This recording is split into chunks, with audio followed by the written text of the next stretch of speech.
Baruch atah Adonai Eloheinu melech haolam, shehakel u'barei. Amen. L'chaim, l'chaim, l'bracha. Okay, folks.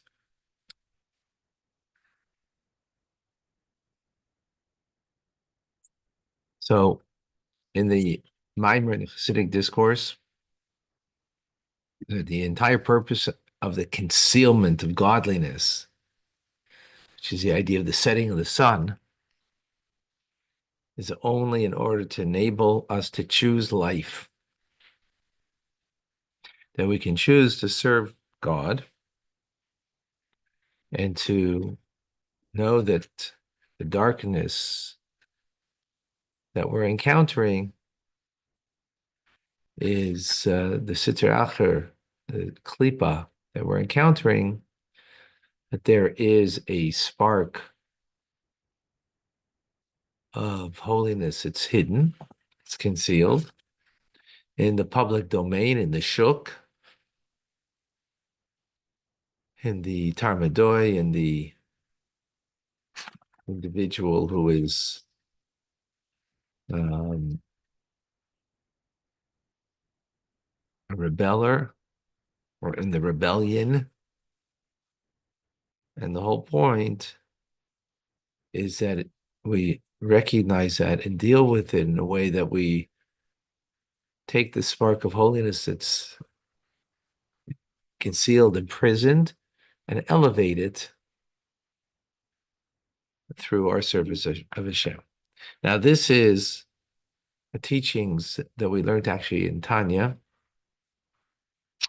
based on the Baal Shem Tov. I think it was Igeres HaKodesh from the letters of the Alter Rebbe, letter 25, where the Alter Rebbe doesn't even mention the Baal Shem Tov. He just mentions the teachings. And the teachings is describing a pagan, uncircumcised heathen who is disrupting a Jew in their davening. That's what the how do you deal with that? Now, what does it mean? A pagan, the uncircumcised heathen, bringing out the idea that this person is not interested in enlightenment. He doesn't want to know, hey, what's this Jewish thing all about? Prayer to God? Person just wants to just be disruptive, right? Actually, have a good, they just want to be disruptive. So how do you look at that? Now, of course, you can look at it as, what a pain. Who needs this? I'm in the middle of my prayers. Leave me alone. Well, that's not based on what we're learning here. That would be concept of marketplace. There's two different, there's different domains. No, there's only one domain, it's God. And the fact that this person is speaking something that it might be vile, right? But who's giving them the power to do it is God.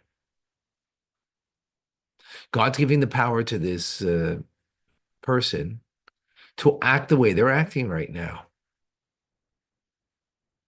Right? They choose to act that way, and therefore they're responsible for their choice. But the power to be able to actually, speak the words of disruptiveness to a person while they're in the midst of prayer is coming from God. And that spark of God is completely in exile in that person, completely hidden, right? And that's why this heathen can talk this way. Otherwise, it wouldn't be, they would talk in a holy way, right? No, but it's completely hidden. And So why is it hidden though? Right? Why is it hidden? In order that if it was let's make this personal, should recognize that God is there in that moment, giving that person that power for one reason. That that I should recognize that God's giving the power there for my sake. So in recognizing that, I'm not going to be bothered by what the person is saying. I'm not going to be bothered. Actually, what I'm going to happen, I'm going to be inspired to pray with greater intent. I'm going to be actually inspired. Whoa. Is that powerful or what? To be inspired? Because you recognize that the spark of godliness is in exile in this person. And the only reason God is giving that power to that individual, that I should recognize that truth. And I should take the precious out of the disgrace. This person's a disgrace in the way they're talking. So the only reason God's giving that person that power is in order that I could reveal the ultimate purpose in what is going on in this moment. Morning. Come and join us in learning. That I should recognize in this moment what's going on.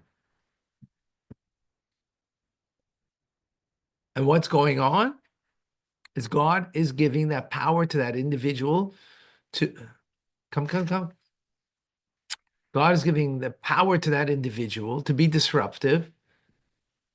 Not that it should bother me, but that I should get greater strength in my prayers as a result. And the Rebbe notes that this elevation, and that's the Baal Shem Tov's teachings, right? That the Alter Rebbe brought in Tanya, that these sparks actually reach to a higher level. In other words, the spark of God that fell into this heathen that is being disruptive in this moment, Now those sparks, not the heathen himself, right? The heathen himself is acting in a vile way. But the sparks that are animating are now because of my recognition that this is God giving the power to this person to be vile. And I'm not allowing that to not bother me, but on the contrary, it's inspiring me to pray more strongly. Wow. So now is that descent not only to a greater level, right? And you're not doing it in spite of the person. You're doing it because of the person. Not because of the goodness of the person, but the recognition of God giving the vitality to that person to only do that for this purpose. So now you're taking that spark and you're actually elevating to a higher place in where it originally came from. This is like, wow, a game changer for any time you're dealing with someone who, just saw a video that's circulating. I think it's in an airport somewhere, if I'm not mistaken, or I don't know exactly where. But Benny Friedman, Chabad singer, actually Rabbi Manis Friedman's son, and a few others. They're sitting by a piano, and they're singing, and then someone's coming along and saying, free Palestine and da da da da. So they don't get at all perturbed, nerve you have. No, they just start singing Am Yisrael Chai with great fervor, with great devotion. So it just reminds me of this teachings over here, that when a vile person you're confronted, and it's Baal Shem Tov's teaching over here, that you're in the middle of your prayers and that person is being disruptive, not because they want to learn something from you, it's because they just want to be disruptive, being vile. So instead of being pained by it, instead of being, feeling, why are you disturbing me? There's no disruption in life. There's no disruption in life. It's all an even keel because the recognition that the power of that person to do what they're doing, they're choosing to be vile, whether it's Free Palestine, whether it's that heathen who's being disruptive in the middle of your prayers, just to derail you from your prayers. And the recognition that God is giving the power to that person. That God's giving the power in a way of klipas, that it is a negative, right? But in there is a spark of God's holiness that's completely in exile, completely imprisoned in the words of that person. And the only reason God's doing that, imagine, the only reason he's doing it is in order that you shouldn't be bothered by it, in order that you should just be you. And what's being you? Well, if in the middle of your prayers, you just strengthen your prayers. You're inspired through this to be stronger in your connection, in your devotion. Or if it's in the airport and you're with a few people, you just sing with greater fervor, not to prove anything to them. Not about, you're not trying to prove to the heathen that I'm going to pray and you are whatever. No, you actually don't exist. You don't exist. A vile person doesn't exist because evil is evil. And evil is the absence of the light of God. They have the power to do something. So God's giving that power. And the only reason he's giving that power, so I should have the power to be able to be inspired to be more connected to God. So if it's in my prayers, I'm going to pray much with greater fervor. If it's in the airport and you're singing a melody, I'm going to sing that melody with greater fervor and sensing the connection. Not to get back at anybody, because it's not about they don't that the negativity, the evil doesn't exist, because the only thing that exists is God. And in that evil person, the spark of God is completely concealed and in exile. Only for me to retrieve that spark of God through the way I act. We get this. If we live with this, it's a game changer in everything in life. So October 7th happened.